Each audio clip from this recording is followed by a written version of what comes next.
This might be the pale to end all pales. I played this deck on stream quite a while ago and it performed really well. It was very impressive. I've made a couple of changes since, but this is pretty much the list we had played, and I'm not sure why I haven't made a video on it already. This deck's a fucking blast. It is so ridiculously powerful, virtually unstoppable with the amount of gas and the number of different engines it plays, and I couldn't be happier with how this deck has worked. So what exactly is it you're looking at? You're looking at what began as a punk deck and does have all of the elements of a punk deck. We got the full engine in play here, and that is definitely the focus of the deck, in addition to the Kashtira cards, which naturally blend quite well with the punk cards. We then incorporated two additional engines.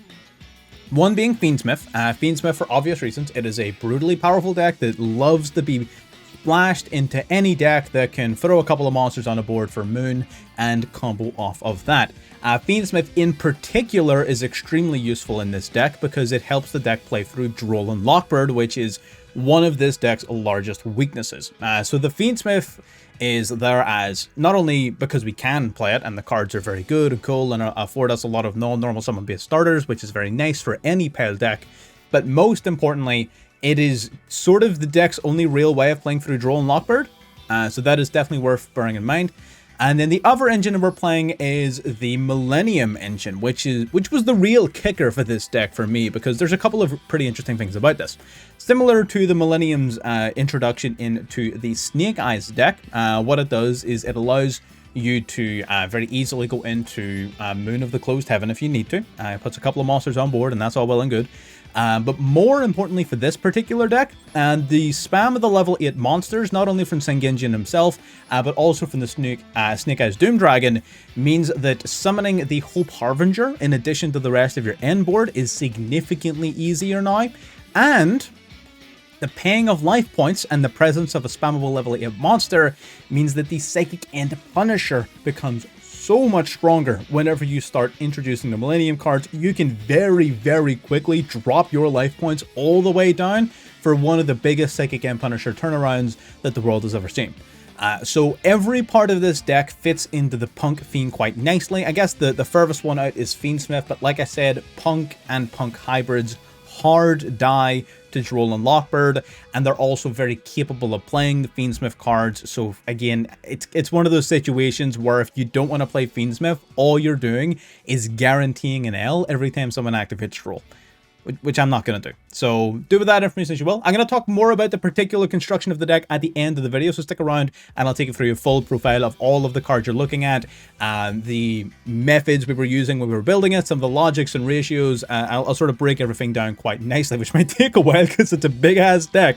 But first, I've got a couple of replays that show off how all of these different engines interact, showing the power of the deck and some pretty niche little situations that I think were pretty entertaining. So let's get into those replays. Make sure if you are interested in catching more videos like this in the future that you're subscribed to catch them as they go live. Like this video to help me get it out to even more people. I hope y'all are appreciating the fact that more videos are coming out. I know we dialed back the amount of, details and animations and stuff, but I feel like I'm going to focus all of that time and energy somewhere else. There are other things I want to make content on and other projects I want to work on, so I appreciate y'all for sort of sticking through that little learning period when I was playing around. I really did enjoy it, but that's not the type of thing that's meant for videos like these, so you can expect to see that style of animation and editing and video projects take other forms in the future. For now, we're just going to focus on playing some cards. Like and subscribe, and let's get into these replays. Already replay number 1, and you can already tell from this hand what the fuck is about to happen.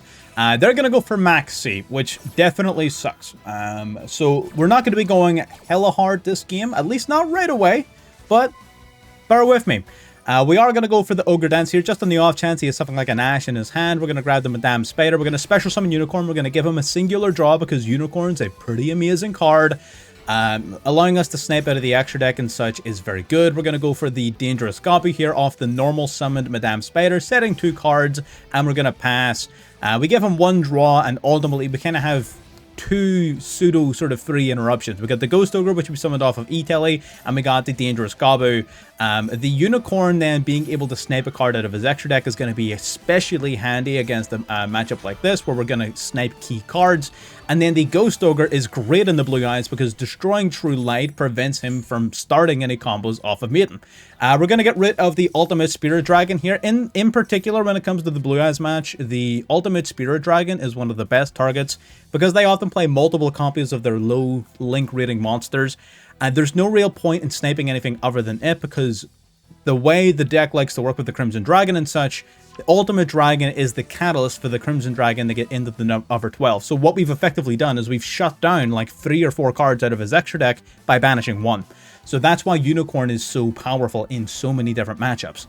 We're going to go for Birth here. We're going to remove Maiden and Wishes from his graveyard, which is going to drastically reduce his follow-up here. He is going to summon out of Blue Eyes off of Roar, so he's not going to end on nothing, but getting rid of Maiden and True Light permanently is huge. Maiden is at 2 as well, so while of course he does have another Maiden, he's only got 1 more Maiden. We're going to go Dangerous Gabu then. We're going to target Spirit with Eyes of Blue. We're going to shut that right down. Make sure he doesn't get Searching for Mausoleum. Make sure he doesn't get jumping off the field for an additional Blue Eyes. He's simply going to go into the Heretic Seals here and pass. So we played that beautifully. 1 draw off of Maxx C, and we were able to play that so well. Sending Raphos off to the graveyard for the Ouija Temple. Ouija Temple going to play the Golem and the Senginjin. Senginjin then going to activate its effect, paying 2,000 life points to grab another copy of itself from the deck. We're going to go Golem, paying an additional 2,000 life points and a Magnamant. Our opponent's not going to be sticking around for very long here because they do not have the ability to protect themselves from this massive amount of damage that was about to come their way. So there you go. Not a crazy, super ridiculously heavy combo that you were expecting for a first replay, especially off of a hand like that. But again, that highlights another strength of the deck, is that because we're mixing so many different decks, we often have the ability to not play super heavily into the likes of Maxx C while still retaining some sort of advantage. So, next replay. Alrighty, getting into another replay. We're going second this time, so let's see what... Oh, it appears to be another Blue Eyes player, is it? This time, we've got the advantage in the form of Molcharming Fawalos. So we're turning this right around on our opponent, and we're seeing a bit of a mixed bag in terms of our hand. We do have our 1-card starter in the form of Ogre Dance, but we've also got Santa Claus and Fiendsmith in Paradise, which is an interesting hand, but again, everything works out. Like, you cannot draw a bad hand in this deck. It's crazy. We're going to go Spirit of Eyes of Blue here. They are under the Fawala, so they're not going to be going too crazy. That's fine. I do want to draw this fella, because, again, we are drawing cards. We're not going to draw a ton of cards off of Primate Blue Eyes, but I want to get even a couple because I'm relatively confident we can handle most of what Blue Eyes wants to throw at us. Going to send his Blue Eyes White Dragon. Spirit of Eyes of Blue. Going to summon a Blue Eyes White Dragon. This is all just well and fine. This is all good. Now Maiden of White going to come back from the graveyard. This is reasonable. Going to Synchro 9 using Sage and Blue Eyes into the Blue Eyes Spirit Dragon. Now we're going to... we drew in the Xiamen there, which is huge. We would have had Xiamen anyways, but it means that we can play through an Ash now, which is good. Going to tribute off the Spirit. Going to summon out the Crimson Dragon. He did this in an interesting order. Crimson Dragon. Going to grab him the Synchro Rumble. I actually... Did I take this guy's list? I might have. It might have been a really cool list. Maybe not. Maybe it was someone else. Blue Eye Spirit Dragon comes out. Blue Eye Spirit Dragon tributing itself for the Ultimate Spirit Dragon. And then Crimson Dragon, I imagine, yep, is going to target Blue Eyes, shuffle itself back, and we're going to summon out the Cypher. So he did give us quite a number of draws there in the end. I believed at the beginning he was going to try and not do that, but it looks like he fucking changed his mind. We're going to go Lordly Load then, summoning out an additional Blue Eyes White Dragon. And I think he was thinking about going into another Spirit, but I don't even know if he had another Spirit. I'm going to keep it a stack. He might not have. So we're going to go right off the bat. Santa Claus Tribute Stardust Cypher Divine Dragon. A searchable Light Fiend Kaiju monster is broken. We're going to go Ogre Dance, dropping it to grab ourselves as a Yaman, just to be out for a potential Ash Blossom or a negate Drill Beam on the Xiamen. Drill Beam on Xiamen is pretty annoying. Maybe that's why he went for the Blue Eyes, just to have the Drill Beam active if he doesn't have one in hand. That's totally fine. We're going to go Golem. Golem activating its effect, paying 2,000 life points, summoning itself out to the field and grabbing the Ouija Temple. We're going to go Temple. Temple playing the... Temple playing nothing. Temple getting negated by the Ultimate Spirit Dragon. Very interesting negate. Maybe he was just trying to prevent a potential Snake-Eyed Doom Dragon. We're going to go a Senginjin, paying 2,000 life points, summoning itself, grabbing an additional copy of the Senginjin. We're going to go Foxy Toon, dropping itself, and Fiendsmith in Paradise to go into Sharkusai, fusing with the Xiamen left in our hand to go into the Rising Carp. Rising Carp then activating its effect, tributing it off to summon out 2 punks directly from deck. Wakon and Deer Note. This is the pretty much the standard Punk line. If you know what Punk does, you know what we're doing right now. We're going to go Extreme Session here before Synchro summoning into the Punk Jam Dragon Drive. Drive going to pay 600 to get Searching. We're getting real low on life points. We're at 1,600 versus his 8,000, but it's all going to be worth it. We're going to go Rising Carp from Grave, grabbing the Madame Spider from the deck. We have not yet normal summoned, by the way. Drawing in the Fiendsmith and Graver off the top of the deck is broken as always. We're going to go Madame Spider, normal summon, grabbing the Dangerous Gabu, drawing into the Ogre Dance, which is going to be useful. We're going to go Jam Fever here now, and then we're going to Synchro Summon using our 3 and our 8 to go into the Amazing Dragon. Amazing Dragon activating its effect to bounce these cards back to hand. Rising Carp then, of course, going to use its effect as well, allowing our Amazing Dragon to attack twice this turn. Then we're going to tribute the Blue Eyes for the Santa Claus again, so we get double Kaiju because we're bouncing it back to hand off the Amazing Dragon. We go track to grab Lurie. Lurie going to be discarded off the track. Then we're going to bring Lurie back from the graveyard, and this is pretty much the standard Fiendsmith combo as well. So in the first replay, we get hit with the Maxx C turn-ending Fawalos, whatever you want to call it. But off of the Fawalos, just look at all of the things that this deck can do. Because we're playing so many different engines and cards, we don't have the issue where many decks still have choke points. This deck doesn't have choke points. We do, but we've got far too many choke points for you to stop. So we're going to start comboing like crazy. We're going to go into the Lacrima, as we normally do. Lacrima then going to activate its effect. We're going to bring back the Engraver from the graveyard.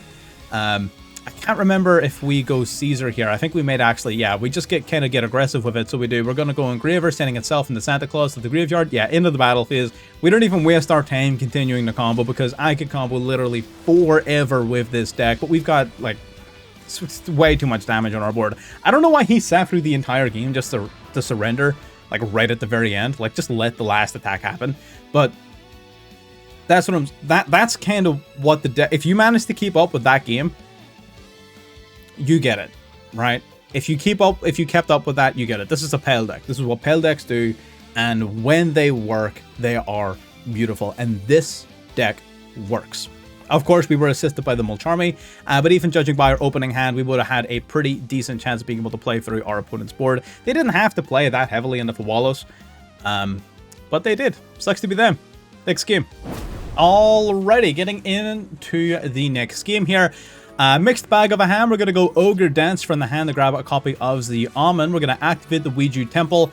Ouija Temple then going to place an Ginjin and a Golem from our deck directly onto the field. Then he's going to go for Maxx C. You're noticing this happens a lot. And again, so long as Maxx C and Fawalos are legal cards, we are going to have to learn to play through them. I don't want to show you a deck that just goes crazy but instantly loses to Maxx C. So we're going to go for Xiamen here. And this is going to be interesting. So this game is going to be all about this guy, the Psychic and Punisher. Using this guy as intelligently as you can be the difference between winning and losing. So they're going to go for the Kashtira Unicorn, searching the deck for a card. We have 0 hand traps, 0 defensive utility. We got nothing other than the Psychic and Punisher. Now, the Psychic and Punisher, so long as we have less life points than our opponents, he is unaffected by activated effects. And at the beginning of the battle phase, he can boost his attack points permanently by the difference between our life points. Now, the problem with that is that oftentimes to get rid of a Psychic and Punisher, all you need to do is crash monsters into it to lower your life points until yours are less than your opponent's, and then he becomes vulnerable. Right now, we have 2,600 life points less than our opponents, so 2,600 is the key number that we need to keep an eye on. So we need to be very, very careful of that. They're going to go for a Blue Eyes White Dragon here. This guy's Blue Eyes list is the list I stole. I'm actually probably going to make a video on his list adapted, because he did make a couple of mistakes in deck building. His deck's really cool. I love his deck a lot. He's going to grab back Spirit going in the Borreload here. Then going to target the Maiden off the field spell. Perfect plays here from our opponent as expected. Maiden the White then going to summon the Sage with Eyes of Blue from the graveyard, sending the Blue Eyes White Dragon from deck to grave. Now they're going to go a 8 and a 1. into the Lightstorm Dragon, which is really cool. You're going to see this. Lightstorm Dragon wipes our back row. Crazy card. Then 1 and a 9 goes up into the Baron. Now, this creates an awesome loop, which is the reason I took his deck, because his deck's really cool. We're going to go the Unicorn back from the graveyard. At the beginning of this battle phase, we did not boost our Psychic End Punisher's attack points. Now, why did we not boost our Psychic End Punisher's attack points? So we didn't do it because the total amount of damage that our opponent can do to us right now, without destroying their Baron, Baron's the key card we need to consider here, because if he were to make my Punisher vulnerable, Baron is the card that would take advantage of that vulnerability. If we had boosted our attack points by 2,600 points, he would have been able to swing the Cashteer Unicorn into our Psychic End Punisher, making the Psychic End Punisher vulnerable by taking 3,600 points of damage, then main phase 2 pop it with the Baron. By not boosting our attack points, we prevent him from doing that because the most amount of damage he can do to himself right now is 1,350. So even if he swings both Borreload and the Cashteer Unicorn into the Psychic End Punisher, we will maintain less life points than him, making our Punisher invincible. So he's going to go for the Blue Eyes White Dragon here, and then Lordly Load, bringing out another Blue Eyes White Dragon. As long as we manage the relationship between attack points and life points very carefully, we are in with a very good chance of being able to survive until we can at the very least make plays. So back to our turn of game, we're going to go for Ogre Dance. Ogre Dance going to discard itself, going to grab us an additional copy of Zeoman. We're going to normal summon the Wagon here, actually, because the field spell would allow us to play the Zeoman from hand, so I decided to get a little bit greedy here, and we are going to be met with the Baron. The reason it's Baron and not Borreload is because Baron destroys the monster, meaning I do not have a monster on my field to target off of the Psychic End Punisher, which is what he's trying to prevent. So notice all of the things he's using against my monsters are removal as opposed to negation. And he wants to make sure I don't have another monster that can be targeted off of Psychic End Punisher's banishment effect. But we are paying life points. I don't care about actually having my cards resolve. I want my life points nice and low. That's going to make it so much harder for him to make my Psychic End Punisher vulnerable to his effects. We're going to go battle phase. This time I am going to boost. I'm going to threaten Lethal over the Seals. He's going to have to use Seals to retreat here.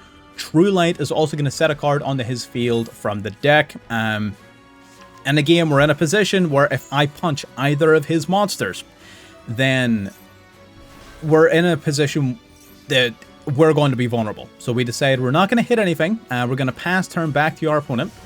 And this puts him in a position to where now he cannot lower his life points through battle to the point where, oh, this is cool. Baron tagging itself out to punch the Lightstorm Dragon is a really cool interaction, because you can use True Light to bring back the Blue Eyes White Dragon, or Wishes.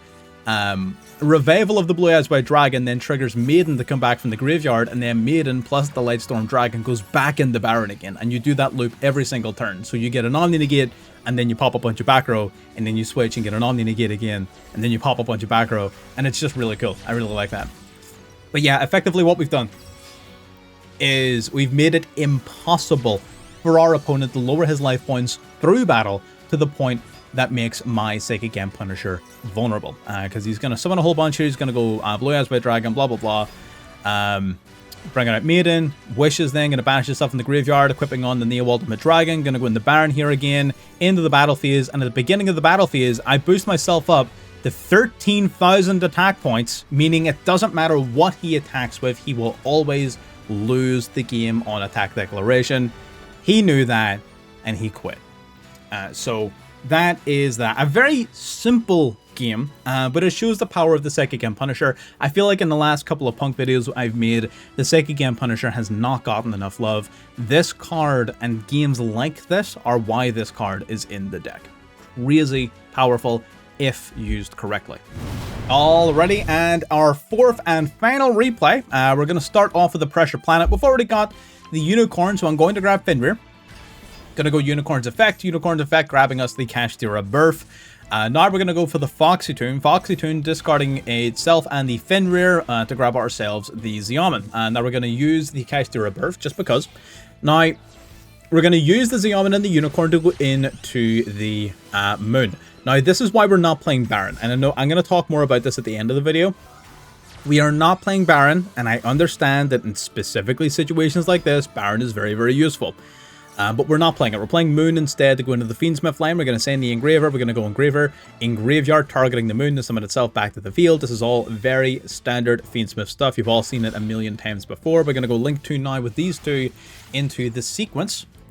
And we're doing all of this, first of all, because this is going to make us Nibiru-proof. Or at the very least, it's going to force him to use Nibiru early before we actually get started. Because this isn't our turn. This is just the preparation for our turn. So now we've got our 2 6s, we're going to go into the Wave High King Caesar, and now we can activate Rising Scale to begin our P.U.N.K combo. We're going to banish the Foxy Tomb from the graveyard, summoning the Rising Scale, paying life points to summon the Sharkusai, Sharkusai activating its effective fuse with the Rising Scale into the Rising Carp. Rising Carp then going to activate its effect. We're going to tribute it to summon out the Wagon and the Deer Note. We're going to use Wagon's effect, paying 600 to grab the field spell. Now we'll replace the Raphasoff with the Jam Extreme Session, so we can go into the Jam Dragon Drive, triggering its effect to search, triggering Deer Note's effect to revive, and it's this standard P.U.N.K lines, right? So going from, now that we don't need Xiamen on our field to do the P.U.N.K line, it means that any way in which we can get Xiamen or any P.U.N.K monster into the graveyard to ensure that Rising Scale is live is sufficient to do the full P.U.N.K line. So the Fiendsmith cards are especially good for that. The same would work for Baron. Baron would also make us nib-proof, but it gives us 1 negate, whereas this gives us multiple, and extra Link monsters for follow-up, which you're going to see in just a second is very useful. Into our Amazing Dragon, targeting the Rising Scale, bringing it back from the graveyard before the Birth brings back the Fenrir. Fenrir then gets to search our deck for an extra card in the form of Unicorn, but that's just plussing for the sake of plussing. Now we're going to use the sequence, the Rising Scale and the Fenrir, to go into the Apo. That's the big difference. So we get 2 summon negates and we get 3 monster negates off of the Fiendsmith line here. Using the additional gas, we're going to go Extreme Session to banish the monster from our graveyard to summon out the Ogre Dance, because we did not need to use the effect of Extreme Session to summon the Madame Spider from our hand, because we had not normal summoned. We did all of that without normal summoning. So because we were able to normal summon the Madame Spider, we were able to special summon the Ogre Dance, which gives us our level 8 monster for the Sharkusai to summon an Amazing Dragon during our opponent's turn. 3 monster negates, 2 summon negates, monster negate here, monster negate here. What do you want, right? What do you want? Into our opponent's turn, they're going to start with Raigeki. That's what you want. Gone. Lacrima gonna shuffle back this. You didn't think I was gonna post of it like where it was just a crazy board and then we win because of the crazy board. No, anytime we summon a crazy board, it's because that board's about to get wiped, and because we're about to win anyway. We're gonna go cross out Designator on the fabled Lurie. I don't need him doing Fiendsmith combo, so I'm gonna negate that shit real quick. Hopefully that puts an, yeah, that just puts an end to his turn. And that's the difference between a Fiendsmith deck and this deck. We're going to start with the Unicorn here. Fiendsmith Agree, we're going to bounce back the Lacrima to summon itself back to the field. We're in recovery mode, and again, this deck, luckily, really good at recovery. We're actually going to trade in the Extreme Session for the Ouija Temple here, which was a little bit pointless because I don't have a monster in my hand to play into the back row. I forgot I don't have any extra Kashtira targets for Fenrir to search for, which was kind of my bad. But that's fine. We're going to go Requiem tributing itself here, summoning out the Lacrima that we shuffled back during the last turn. Lacrima send Engraver. Now we're going to go Link 2 into another sequence. And just like that, we're rebuilding the board from the ground up as if nothing happened. We're going to go Lacrima here off of sequence. Lacrima's effect then going to activate to bring back an Engraver from the graveyard. And we're just trying to build it up as best we can. Does that give us lethal? It does, because our opponent is down to 6,800 life points off of the Lacrima's effect, which means we now have lethal. That's another big reason as to why I love the Fiendsmith cards in a deck like this, is recovery. The deck's already kind of good at recovery, but the Millennium cards don't really lend themselves to recovery, and the P.U.N.K cards, they have follow-up, not recovery. Two different things. Whereas Fiendsmith and Kashtira are both really good at recovery and follow-up. So that's part of why I like those engines in particular. So you saw all the craziness, you saw the crazy combo, the insane board we were able to set up. You saw that board get wiped, and then you saw us recover very confidently. What's not to love? Let's get a look at the actual deck list. Alright, so we're going to be doing this by engine after I talk about the non-engine. So the reason we're playing this at 60, and this deck was originally a 50 card list, but I brought it to 60 because I didn't like the ratio of engine to non-engine. So I wanted to bring it to 60 so I could fit more non-engine, specifically high impact cards. We've got the triple Duel, triple Fawalos, and triple Nibiru as our sort of like high impact non-engine cards. We've got the Maxx C engine, of course, the double Maxx C, Ash Blossom, called by. We've also got Crossout in here, which, you know, of course, because for Fawalos and Maxx C. But we did, because we got the Crossout, I decided to round it out with just a couple of targets. So we got our Veeler and our Imperm in here as well. And the Ghost Ogre that is not actually follow-up, but is more specifically part of the P.U.N.K engine. So that's pretty much the non-engine. We're going to break this down one deck type at a time. Let's start with P.U.N.K. We are playing the full sort of P.U.N.K line, as I've begun to use it in engines. Triple Xiamen, of course. One Madame Spider, one Wagon, one Sharkusai. So one of all the little dudes, plus our 3 Xiamen. A Ghost Ogre, of course, which I've already mentioned. We've got the one Deer Note. One Deer Note's fine in a 60 pile. You don't need to worry about drawing it, or at least you're less worried about drawing it. Then we've got the triple Foxy Tune and the triple Ogre Dance. Unlike, man, this fucking mustache. Unlike in other variants of this deck, this deck values gas above pretty much all else, which means the triple of the level 8s is definitely very useful. Considering we're playing 60, as much consistency as humanly possible, as well as much follow-up as humanly possible, is always appreciated. The one place where we break that rule is with the one Rising Scale.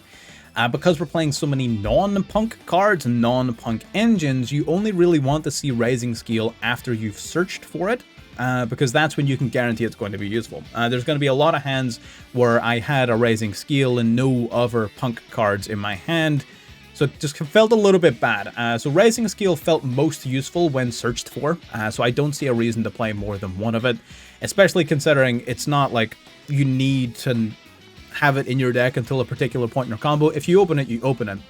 You're much more likely to have P.U.N.K monsters in your hand relative to having it at 3 anyways. So really not a lot missing here. So at the one Rising Scale.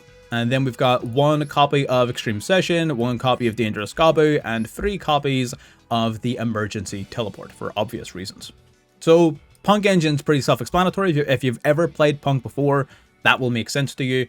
It's pretty much standard. Nothing really super out of the ordinary there. Fiendsmith. Fiendsmith, we're going balls to the wall with Fiendsmith as well. We got Lurie, one Lacrima, double Engraver, triple Tract, and the Fiendsmith in Paradise. But in addition to all of that, we're also playing Santa Claus, which has unironically been very useful, just as a kaiju to just draw, but more specifically, as a searchable kaiju off of Fiendsmith Tract, because it's a light fiend. I have known about this tech, but in a lot of decks, it hasn't really been all that super useful. But in a deck like this, because we're playing 60 cards and we're so much less likely to just draw the Santa Claus when we don't need it, this card has actually been kind of goated. Huge fan of the Santa Claus deck in this particular list, so absolutely would recommend. Kashtira, pretty much regular Kashtira engine, double Unicorn, one Fenrir, one Raffisoff, one Burf. Not really anything to write home about. Pretty simple stuff. Millennium, one copy of the Golem, 3 copies of Sengenshin, and 1 copy of Wuju Temple. Again, bare minimum package, just enough to where every card does something, and all of the cards are very powerful. Again, keeping it nice and simple. When it comes to our sub-engines, we want our sub-engines to accomplish their goal, and that's it, right? The primary deck is P.U.N.K, the rest of the decks are there to help. And I think we've optimized the engines to be very effective at doing that. And we've also got some Bestials in here. We got one McDonald, one Dressworm. I probably should have mentioned them in the non-engine spot, but whatever. And that's the whole deck. Didn't really take very long to get through all that. All the engines are very self-explanatory. If you've played any of these decks individually, you will understand why these cards are at the ratios they are. And if you do not understand that, if you have not played any or each of these decks individually, then I would invite you to do so. This deck is a very good way of getting to know all of them in conjunction, but absorbing all of this information at once is a big ask. Do yourself a favor, if you haven't played these decks individually, at least as a package in another deck and a much simpler deck, you may want to play around with that first of all, before you delve directly into something like this. But yeah, main deck, really self-explanatory, nothing super fancy going on. Extra deck, we got the Lacrima, of course, mandatory for engine. Raising Carp, mandatory for engine.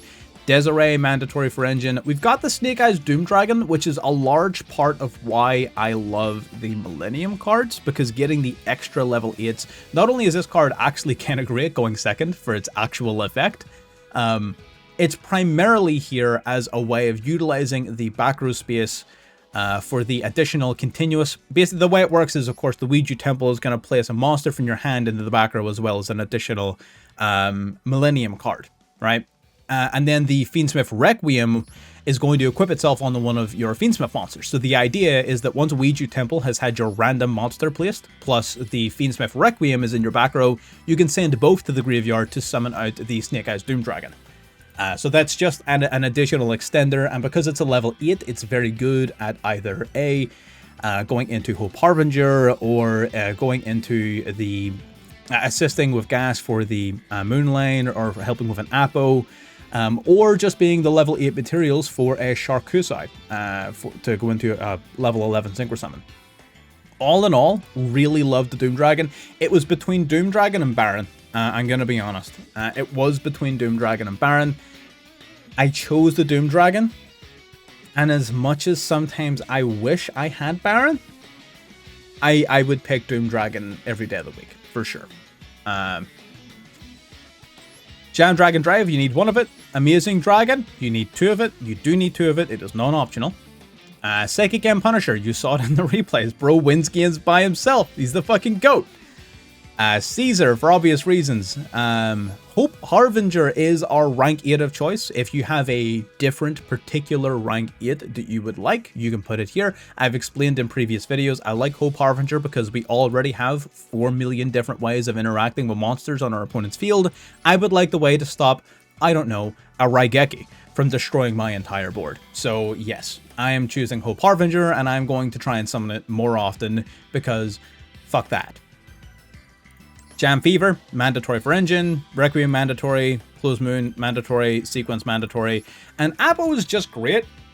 Apo was another, like, a Apo versus Baron situation, right? So if you really, really wanted to fit Baron, and I do get it.